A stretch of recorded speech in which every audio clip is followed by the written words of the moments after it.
నమస్కారము. Welcome to AP police department e-learning. గతంలో arrest ఎలా చేయాలి, ఎవరు చేయాలి, ఎప్పుడు చేయాలి, ఎక్కడ చేయాలి అన్న విషయాల మీద మనం చర్చించడం జరిగింది.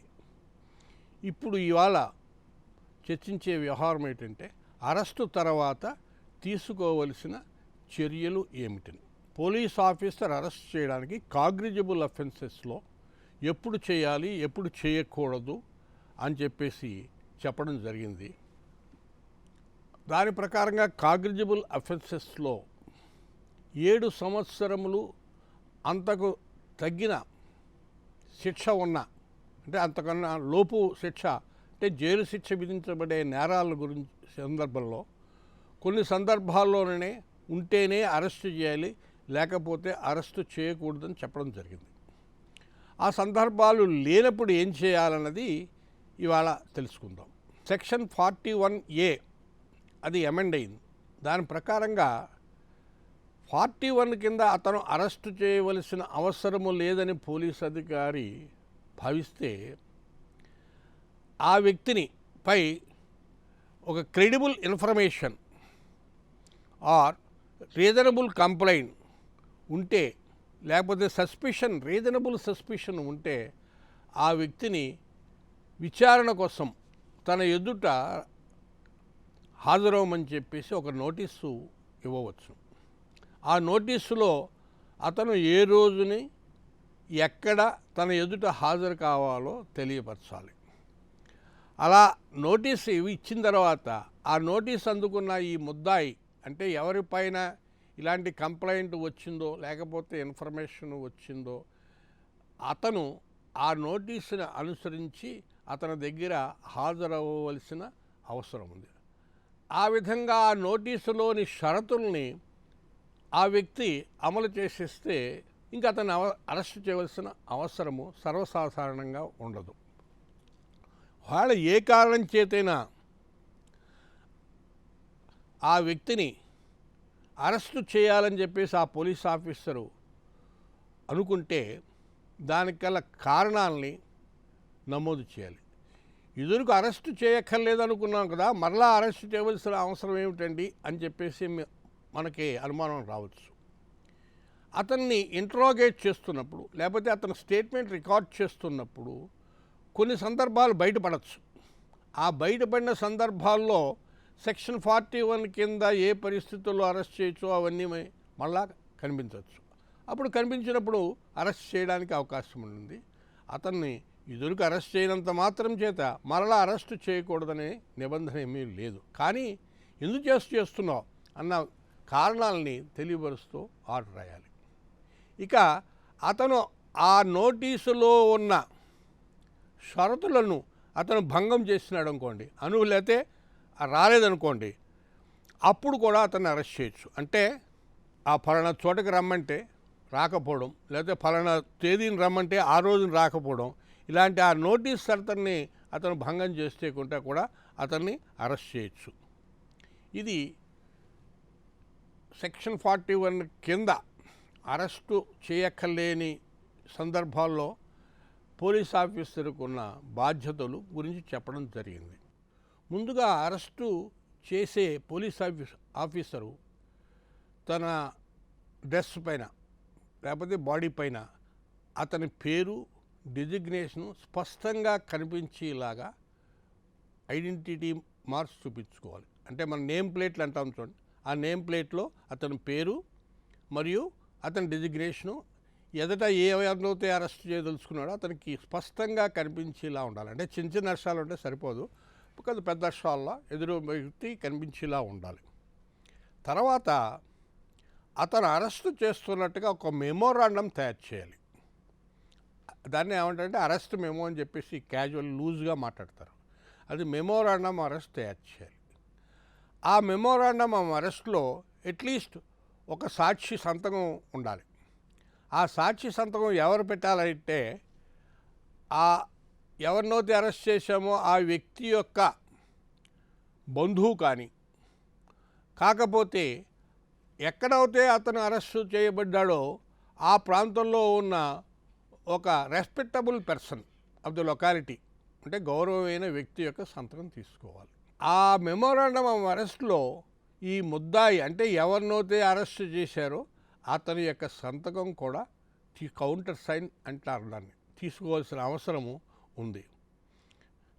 అది మెమోరాండం ఆఫ్ అరెస్ట్లో ఆ బంధువు యొక్క సంతకం లేదనుకోండి, అంటే అతని అవైలబిలిటీ లేదనుకోండి, అప్పుడు ఆ ముద్దాయికి తెలియపరచాలి, అయ్యా నీ అరెస్ట్ గురించి నీ బంధువులకు కానీ లేకపోతే స్నేహితులకు కానీ లేకపోతే నువ్వు ఎవరినైనా నామినేట్ చేస్తే అతన్ని కూడా తెలియపరుచుకునే అధికారం నీకు ఉంది అని చెప్పేసి ఈ విషయము ఆ పోలీస్ ఆఫీసరు అతన్ని అరెస్టు వితౌట్ వారెంట్ అరెస్ట్ చేసే పోలీస్ ఆఫీసరు ఆ అరెస్టు చేయబడే వ్యక్తికి చెప్పవలసిన బాధ్యత ఉంది.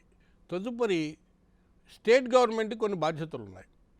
అవి సెక్షన్ 41C CRPCలో చెప్పడం జరిగింది. ఇది కూడా అమెండ్మెంట్ వల్ల చేర్చడం జరిగింది. దాని ప్రకారం ఏంటంటే control rooms state government establish చేయాలి. ఎక్కడెక్కడంటే డిస్ట్రిక్ట్ హెడ్ క్వార్టర్స్లో కంట్రోల్ రూము, స్టేట్ హెడ్ క్వార్టర్స్లో కంట్రోల్ రూము ఏర్పాటు చేయాలి. ఇంకా డిస్ట్రిక్ట్ హెడ్ క్వార్టర్స్లో ఉన్న కంట్రోల్ రూమ్కి బయట ఒక నోటీస్ పెట్టాలి, బోర్డు పెట్టాలి. ఆ నోటీస్ బోర్డులో రోజు కూడా ఎవరిని ఎక్కడ అరెస్ట్ చేస్తున్నారు అంటే details of the arrested person, అతని యొక్క అడ్రసెస్ని కూడా ఆ నోటీస్ బోర్డులో తెలియపరచాలి.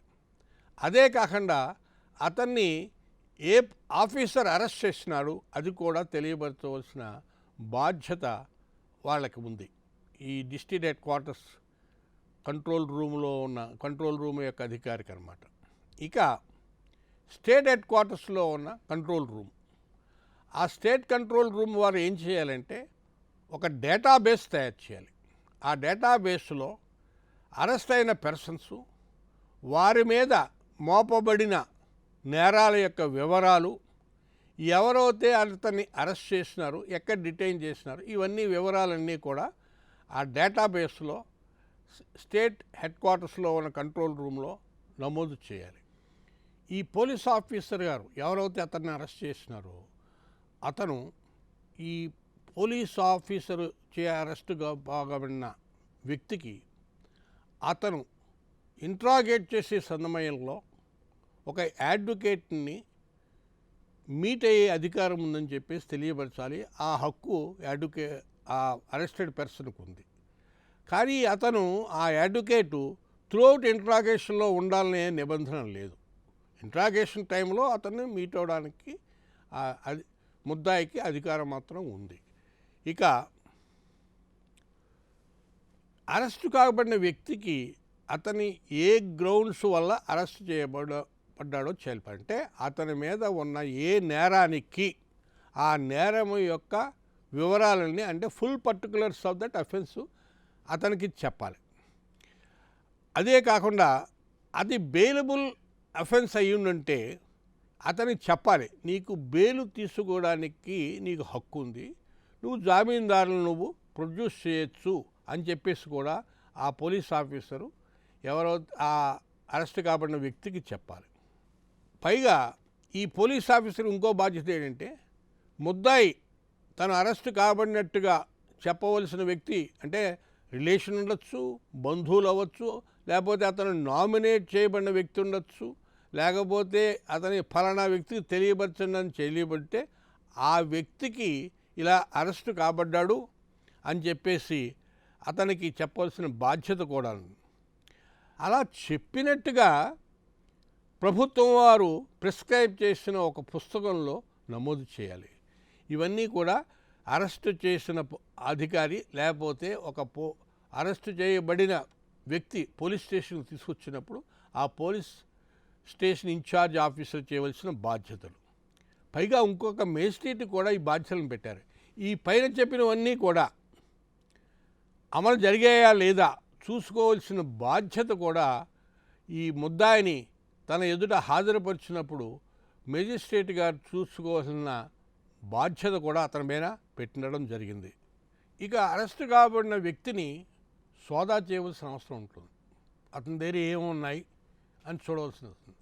అప్పుడు ఆ అరెస్టు చేసిన పోలీస్ అధికారి అతనికి బెయిల్ మీద రిలీజ్ చేయడానికి అవకాశం ఉన్నప్పుడు, లేకపోతే అవకాశం ఉన్న అతను షూరిటీస్ని ప్రొడ్యూస్ చేయనప్పుడు, లేకపోతే అతను ప్రైవేట్ పర్సన్ అయినా అరెస్ట్ చేస్తే పోలీస్ స్టేషన్ తీసుకొచ్చిన ఏ పోలీస్ ఆఫీసర్ ఎదురుగా అతన్ని హాజరుపరిచినప్పుడు ఆ వ్యక్తులు అరెస్టు కాబడిన వ్యక్తిని సోదా చేయొచ్చు.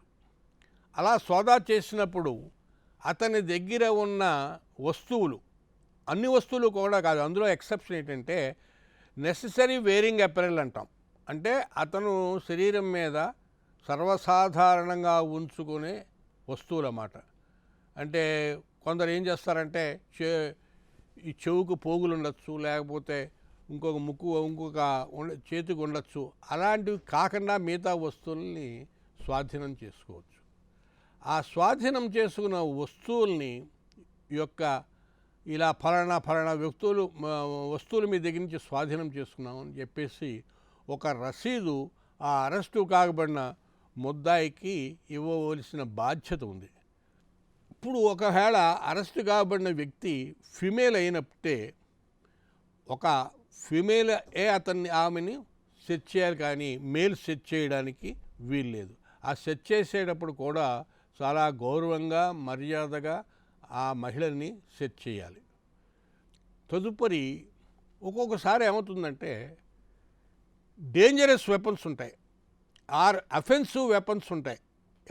ఎవరినైతే అరెస్ట్ చేశారో ఆ వ్యక్తి దగ్గర అవన్నీ కూడా స్వాధీనం చేసుకోవాలి. ఎవరు పోలీస్ ఆఫీసర్ కానీ, లేకపోతే ఈ ప్రైవేట్ ఎవరైతే అతన్ని అరెస్ట్ చేస్తున్నారో ఆ వ్యక్తి కానీ అవన్నీ స్వాధీనం చేసుకోవాలి. ఒకవేళ పోలీస్ ఆఫీసర్ స్వాధీనం చేసుకుంటే అవి వెంటనే అలా ఆ వెపన్స్ అన్నీ కూడా కోర్టు ముందు హాజరుపరచాలి. ఒకవేళ మిగతా ఏ వ్యక్తి అయినా అతన్ని అరెస్ట్ చేస్తే అలాంటి డేంజరస్ వెపన్స్ స్వాధీనం చేసుకుంటే అతను ఈ అరెస్టు కాబడిన వ్యక్తిని ఏ వ్యక్తి దగ్గర హాజరుపరుస్తున్నాడు అంటే before whom is producing the accused, అతని దగ్గర ఈ వస్తువుల్ని స్వాధీనము చేయాలి. అతను పోలీస్ ఆఫీసర్ అయితే అతని మళ్ళా అవన్నీ తీసుకెళ్ళి కోర్టుకి అప్పచెప్పాలి. ఇవి సీజర్ ఆఫ్ డేంజరస్ వెపన్స్ అన్నమాట. ఇక అరెస్టు కాకబడిన వ్యక్తిని మెడికల్ ఎగ్జామినేషన్ చేయించడం, ఇది 3 విధాలుగా ఉన్నాయి. మొట్టమొదటిది సెక్షన్ 53 సిఆర్పిసిలో చెప్పబడింది. దాని ప్రకారంగా ఏమిటంటే అరెస్టు కాబడిన వ్యక్తి ఫలానా నేరం చేసినాడని అరెస్ట్ కాబడతాడు. అతను చేసినట్టుగా ఉన్న నేరానికి సంబంధించిన సాక్ష్యాలు, ఎవిడెన్స్ అయినా అతన్ని మెడికల్గా ఎగ్జామిన్ చేస్తే దొరుకుతుందని చెప్పేసి అవకాశం ఉన్నప్పుడు ఒక సబ్ ఇన్స్పెక్టర్ కన్నా తక్కువ కాని అధికారి, లేకపోతే అతనికి హెల్ప్ చేస్తున్న మరొక police officer, sub inspector or any person acting in his aid and in good faith under his direction, ఈ 3 ఉండాలన్నమాట.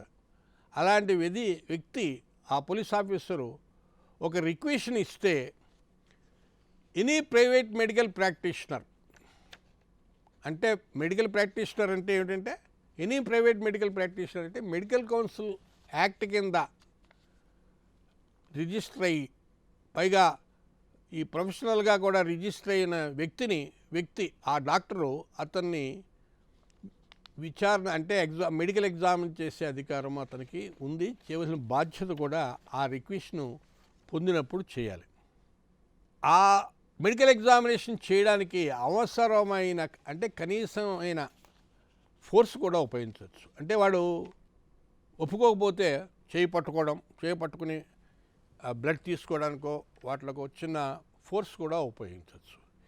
ఇందులో ఈ ఎగ్జామినేషన్ అంటే ఏంటయ్యా, అది కాకుండా ముందు ఒక ఫిమేల్ ఉందనుకోండి, అరెస్టెడ్ పర్సన్ ఫిమేల్ ఉందనుకోండి, అప్పుడు ఆమెను ఒక ఫిమేల్ రిజిస్టర్డ్ మెడికల్ ప్రాక్టీషనర్ యొక్క సమక్షంలో కానీ ఆమె వల్ల కానీ ఆవిడ యొక్క సూపర్విజన్ కానీ చేయాలి. అంతేగాని ఫిమేల్ మెడికల్ ప్రాక్టీషనర్ లేకుండా చేయకూడదు. ఇక ఈ మెడికల్ ఎగ్జామినేషన్ అంటే అర్థం ఏమిటి? మెడికల్ ఎగ్జామినేషన్ అంటే బ్లడ్ శాంపిల్స్ తీసుకోవడం కూడా మెడికల్ ఎగ్జామినేషన్ కింద వస్తుంది. అలాగే బ్లడ్ స్టెయిన్స్ ఉంటాయి, అంటే రక్తపు మరకలు, వాటిని యొక్క సేకరించడం కూడా ఈ మెడికల్ ఎగ్జామినేషన్. 7 వీర్యాలు, లేకపోతే ఈ వాటికి సంబంధించిన స్వాబ్స్, అంటే ఎస్పెషల్లీ సెక్షువల్ అఫెన్సెస్ సంబంధించిన విషయాల్లో స్ఫోటం మరియు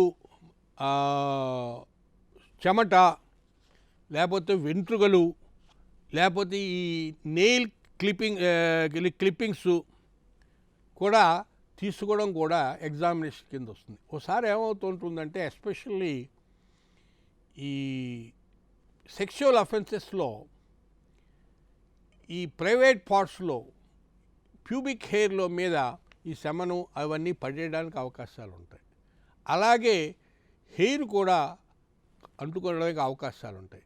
అవన్నీ కలెక్ట్ చేస్తే అవి సాక్ష్యాధారాలు అవడానికి, ఆ నేరాన్ని రుజువుపరచడానికి అవకాశాలు ఉంటాయి. సో అవన్నీ కూడా కలెక్ట్ చేయడానికి అవసరం. ఇప్పుడు మనకు DNA ఫింగర్ ప్రింటింగ్ ఉంది. ఆ ఫింగర్ ప్రింటింగ్ కోసం కూడా ఈ దానికి కావాల్సిన శాంపిల్స్ని తీసుకునే అధికారం అంటే ఎగ్జామినేషన్ కిందే వస్తుందన్నమాట. ఇది మామూలుగా అరెస్టు కాబడిన వ్యక్తి దగ్గర నుంచి సాక్ష్యాలు సేకరించడానికి అతనిని ఒక మెడికల్ ప్రాక్టీషనర్ చేత మెడికల్ ఎగ్జామినేషన్ చేసే పద్ధతి అన్నమాట. ఇంకొకటి స్పెషల్ ఎగ్జామినేషన్ అన్నమాట. ఇది మీకు సెక్షన్ 53A కింద by way of amendment introduce చేశారు. దీని కారణం కూడా అందరికీ తెలిసే ఉంటుంది. ఈ నిర్భయ కేసు వచ్చిన తర్వాత స్పెషల్గా కొన్ని అమెండ్మెంట్స్ తీసుకొచ్చారు IPCలోను CRPCలోను. ఆ సందర్భంలో ఈ సెక్షన్ను చేర్చడం జరిగింది. అంటే రేప్ కేసెస్లో ముద్దాయిని అరెస్ట్ చేసినప్పుడు అతన్ని మెడికల్ ఎగ్జామినేషన్ చేసి పద్ధతి అన్నమాట. చేయవలసిన అవసరం ఉంది, ఎవరు చేయాలి, ఎవరిది బాధ్యత అని చెప్పేసి. అంటే ఒక రేప్ కేసులో అరెస్ట్ కాబడిన ముద్దాయిని అతనిని మెడికల్గా ఎగ్జామిన్ చేస్తే కొన్ని సాక్ష్యాలు కూడా దొరకడానికి అవకాశము ఉంటాయి అని చెప్పేసి భావిస్తే సబ్ ఇన్స్పెక్టర్ తక్కువ కాని ర్యాంకు ఉన్న పోలీస్ ఆఫీసరు, లేకపోతే అతనికి సహకరిస్తున్న ఇన్ ఎయిడ్, అందులో good faith and under his direction ఉన్న మరొక అధిక పోలీస్ ఆఫీసర్ యొక్క రిక్వెషన్ పైన ఏ స్టేట్ గవర్నమెంట్ కానీ లోకల్ బోర్డు అంటే లోకల్ అథారిటీ కింద పనిచేసే డాక్టర్ అయినా కూడా ఆ అరెస్ట్ కాబడిన వ్యక్తిని మెడికల్ ఎగ్జామినేషన్ చేయొచ్చు. ఒకవేళ అలాంటి డాక్టర్స్ దొరకరనుకోండి, 16 కిలోమీటర్ల లోపులో అతను దొరకకపోతే, అంటే ఎటువంటి స్టేట్ గవర్నమెంట్ మెడికల్ ఆఫీసర్ కానీ లోకల్ అథారిటీ కింద పనిచేస్తున్న మెడికల్ ఆఫీసర్ కానీ దొరకకపోతే, 16 కిలోమీటర్లలో లేకపోతే అతన్ని ప్రైవేట్ మెడికల్ ప్రాక్టీషనర్ చేత కూడా పరీక్ష చేయించవచ్చు. ఇందాక చెప్పినట్టుగా అలా పరీక్ష చేయడానికి కావాల్సిన మినిమం ఫోర్స్ కూడా ఆ వ్యక్తి పైన ఉపయోగించవచ్చు. ఇక అలా మెడికల్ ఎగ్జామిన్ చేసిన డాక్టర్ యొక్క బాధ్యతలు ఏమిటంటే, ఆ డాక్టరు ఆ వ్యక్తి పైన ఉన్న పూర్తి శరీరాన్ని పూర్తిగా పరీక్షించాలి, వెంటనే ఆలస్యం చేయకుండా చేయాలి, ఒక రిపోర్టు తయారు చేయాలి. ఆ రిపోర్ట్లో ఏం చెప్పాలంటే, అతను ఎవరినైతే మెడికల్ ఎగ్జామినేషన్ చేశాడో ఆ వ్యక్తి యొక్క పేరు, అడ్రస్సు, అతని యొక్క వయస్సు తెలియపరచాలి. అండ్ అతని యొక్క శరీరం పైన ఉన్న ఇంజరీస్ యొక్క లేకపోతే మార్క్స్ ఆఫ్ ఇంజరీస్ కూడా అతను నోట్ చేసుకుని ఆ రిపోర్ట్లో పొందుపరచాలి. ఆ వ్యక్తి దగ్గర నుంచి DNA ప్రొఫైలింగ్ కోసం తీసుకున్న శాంపుల్స్ అయినా ఉంటే దాని గురించి కూడా ఆ రిపోర్ట్లో అతను తెలియపరచాలి. అతన్ని ఆ రిపోర్ట్లో అతనైనా ఒక కంక్లూజన్కి వచ్చాడు అనుకోండి, ఆ కంక్లూజన్కి వస్తే ఎందుకు వచ్చాడు ఆ కంక్లూజను, దానికి కారణాలు ఏమిటని కూడా ఆ రిపోర్ట్లో అతను పొందుపరచాలి. ఆ రిపోర్ట్ని అతను ఆలస్యం చేయకుండా ఆ కేసును విచారణ చేస్తున్న ఇన్వెస్టిగేటింగ్ ఆఫీసర్కి పంపించాలి. ఆ ఇన్వెస్టిగేటింగ్ ఆఫీసరు ఆ రిపోర్ట్ని మెజిస్ట్రేట్ గారికి తను పంపించే 173 కింద పంపించే అంటే ఛార్జ్ షీట్ అనమాట. దాంతో జమ చేసి పంపించాలి మేజిస్ట్రేట్ గారికి. ఇది అతను చేయవలసిన బాధ్యత. పోలీస్ ఆఫీసర్ చేయవలసిన బాధ్యతలు, మెడికల్ ఆఫీసర్ చేయవలసిన బాధ్యతలు ఇవన్నీ ఇందాక చెప్పాను కదా. ఈ రేప్ కేసెస్లో కొన్ని ముద్దాయి మీద కొన్ని సాక్ష్యాలు ఉంటాయి, ఎస్పెషల్లీ ఇంజరీస్ ఉంటాయి. అదే కాకుండా హెయిర్ ఉంటుంది, లేకపోతే గిల్లిన మార్క్స్ ఉంటాయి. అంటే రెసిస్టెన్స్ అన్నమాట. ఎవరైతే విక్టిము రెసిస్ట్ చేస్తూ ఉంటుంది ఒకసారి, ఆ రెసిస్ట్ చేసినప్పుడు ఇతని మీద గాయాలు ఉంటాయి. అదే కాకుండా ఆ చర్య చేస్తుంటే, ఆ రేప్ చేస్తుంటే కొన్ని ఈ హెయిర్స్ ట్రాన్స్పరెంట్ అవుతాయి. అవన్నీ కూడా కలెక్ట్ చేయడానికి మెడికల్ ఎగ్జామినేషన్లో కలెక్ట్ చేసుకోవచ్చు అనమాట. ఇది రేపు చేయబడిన కేసుల్లో, అంటే అక్యూజ్డ్ ఇన్ ఏ రేప్ కేసులో మెడికల్ ఎగ్జామినేషన్ చేయవలసిన పద్ధతులు, ఆ మెడికల్ ఆఫీసర్ ఎవరైతే అతన్ని మెడికల్గా ఎగ్జామ్ చేస్తున్నా ఆయన చేయవలసిన బాధ్యతల గురించి ఈ సెక్షన్ తెలియపరుస్తుంది. ఇంకొక క్లాస్ ఉంది, ఆ సెక్షన్ 54 చెప్తోంది. అంటే ఒరిజినల్గా ఉంది ఈ సెక్షను. దాని ప్రకారం ఏమిటంటే, ఒక్కొక్కసారి ముద్దాయి మీద ఎదట వ్యక్తి కలగజేసిన ఇంజరీస్ ఉంటాయి. ఈ క్లాష్ జరుగుతుంది అనుకోండి, ఇద్దరు దెబ్బలాడుకుంటూ ఉంటారు, లేకపోతే ఇతని మీద అటాక్ చేస్తారు. ఒక్కోసారి కూడా పోలీసు వారు అరెస్ట్ చేస్తున్నప్పుడు కూడా, లేకపోతే ప్రైవేట్ వ్యక్తి అరెస్ట్ చేస్తున్నప్పుడు కూడా అతను రెసిస్ట్ చేస్తే కొన్ని దెబ్బలు తగలచ్చు, లేకపోతే పారిపోతున్నప్పుడు అతను కింద పడిపోయి దెబ్బలు తగలచ్చు. ఈ దెబ్బలు ఎలాంటివైనా ఇంజరీస్ అంటే అరెస్ట్ కాబడిన వ్యక్తి పైన ఇంజరీస్ ఉన్నప్పుడు ఆ వ్యక్తిని ముద్దాయిని కూడా ఆ మెడికల్ ఆఫీసర్, అంటే స్టేట్ గవర్నమెంట్ కానీ, లోకల్ అథారిటీ కానీ, లేకపోతే సెంట్రల్ గవర్నమెంట్ యొక్క మెడికల్ ఆఫీసరు ఎగ్జామిన్ చేయొచ్చు. అలాంటి వాళ్ళ అక్కడ ఆధారంలో లేకపోతే private medical practitioner, registered medical practitioner, అంటే మెడికల్ కౌన్సిల్ ఆఫ్ ఇండియా తరపున కింద వచ్చే డాక్టర్ కూడా విచారణ అతన్ని ఎగ్జామిన్ చేయొచ్చు. ఇందాక చెప్పినట్టుగానే ఈ కేసుల్లో కూడా ఫిమేల్ అయితే, ముద్దాయి ఫిమేల్ అయితే ఫిమేల్ డాక్టర్ యొక్క సమక్షంలోనూ, లేకపోతే ఆమె యొక్క సూపర్విజన్లోనూ, లేకపోతే ఆమె చేతనే ఆ ఎగ్జామినేషన్ జరగాలి. ఆ ఎగ్జామినేషన్ జరిగిన తర్వాత ఆ డాక్టరు అతను చూసిన అవన్నీ నమోదు చేసి ఆ కాపీని ముద్దాయికి ఇవ్వాలి. లేకపోతే ముద్దాయికి కాకపోతే, అంటే ముద్దాయి అంటే ఎవరినైతే మెడికల్ ఎగ్జామ్ చేశారో అతను కానీ, లేకపోతే అతని బంధువు కానీ ఆ కాపీ ఇవ్వాల్సిన బాధ్యత ఆ మెడికల్ ఆఫీసర్కే ఉంటుంది. ఇది అయిపోయిన తర్వాత ఇంకొక విషయం ఉంది. ముద్దాయిని ఐడెంటిఫై చేయవలసిన అవసరం ఉంటుంది. ఎందుకంటే అరెస్ట్ కాబడిన ముద్దాయి సాక్షులకు స్వయంగా తెలిసి ఉండకపోవచ్చు, కొత్తవాడై ఉండొచ్చు, అంతకుముందు ఎప్పుడు చూసి ఉండొచ్చు. ఆ చూసిన అతని యొక్క పర్టికులర్స్ తెలుసుకోకపోవచ్చు. అప్పుడు ఈ సాక్ష్యాల సేకరణ గురించి, అంటే for the purpose of investigation, నేరము చేశాడు అనే సస్పెక్ట్ చేసే వ్యక్తిని సాక్షులు గుర్తించవలసిన అవసరం ఉంటుంది. అటువంటి అవసరం ఉన్నప్పుడు officer in charge of police station or officer who is investigating the offence can give a requisition to the magistrate having jurisdiction to try the offence అన్నమాట. అంటే ఏమిటంటే, అలాంటి సాక్షుల చేత ముద్దాయిని ఐడెంటిఫై చేయవలసిన అవసరం ఉందని ఆ police officer in charge of a police station ఆ జ్యూరిస్డిక్షన్లో ఉన్న మెజిస్ట్రేట్కి ఒక రిక్వెషను ఇవ్వవచ్చు. ఆ పోలీస్ అధికారి వద్ద నుంచి రిక్వెషన్ వచ్చినప్పుడు మెజిస్ట్రేటు ఆ ముద్దాయిని ఐడెంటిఫికేషన్ పీరియడ్లో పార్టిసిపేట్ చేయమని డైరెక్షన్ ఇవ్వవచ్చు. కొన్ని సందర్భాల్లో ఏమవుతుందంటే, ఎవరైతే ముద్దాయిని ఐడెంటిఫై చేస్తాడో ఆ వ్యక్తి ఫిజికల్గా కానీ, మెంటల్గా కానీ డిజేబుల్డ్ అయ్యి ఉండొచ్చు, అంటే వికలాంగుడు అయ్యి ఉండొచ్చు. అటువంటి సందర్భాల్లో ఆ ఐడెంటిఫికేషన్ పీరియడ్ ఒక జ్యుడిషియల్ మేజిస్ట్రేట్ యొక్క సమక్షంలోనే జరగాలి. అప్పుడు ఐడెంటిఫికేషన్ పీరియడ్లో అతను పార్టిసిపేట్ చేయడానికి సౌకర్యంగా గల పద్ధతులన్నీ, లేకపోతే మెథడ్స్ అన్నీ, లేకపోతే కంఫర్ట్స్ అన్నీ కూడా అతనికి కలజేయవలసిన బాధ్యత ఆ మేజిస్ట్రేట్ మీద ఉంటుంది. ఈ పద్ధతులన్నిటిని కూడా వీడియో, అంటే ఈ టెస్ట్ ఐడెంటిఫికేషన్ యొక్క ప్రొసీడింగ్స్ని వీడియోగ్రాఫ్ చేయాలి. ఇవి టెస్ట్ ఐడెంటిఫికేషన్ పీరియడ్ అంటాం. ఆ టైంలో తీసుకోవాల్సిన ఎవరు చేయొచ్చు, ఎవరు అధికారం ఉంది అన్న విషయాల మీద, అప్పుడు పద్ధతులు ఏమిటి అనే దాని మీద సంక్షిప్తంగా ఈ సెక్షన్ 54A చెప్పబడింది.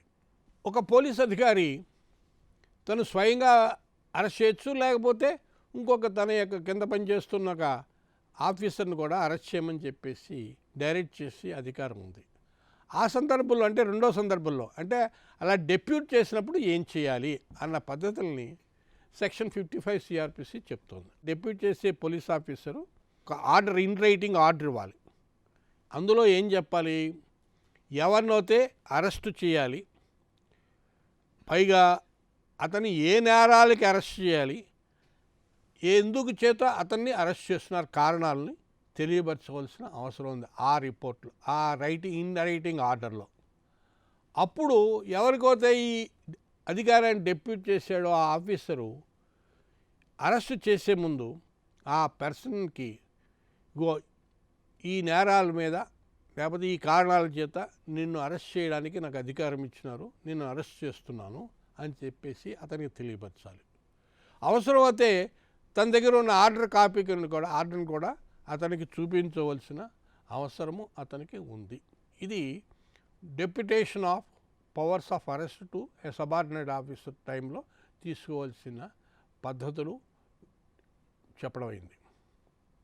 ఇక ఒక వ్యక్తిని అరెస్టు చేస్తే అతని యొక్క ఆరోగ్య విషయాలు, హెల్త్ అన్నమాట, మరలా సేఫ్టీ, రక్షణ బాధ్యత ఎవరైతే అతన్ని అరెస్ట్ చేస్తున్నారో అతని మీదే ఉంది. అతను ఆ చర్యలన్నీ కూడా తీసుకోవాలన్నమాట. అంటే to safeguard the health and security of the person arrested అన్నమాట.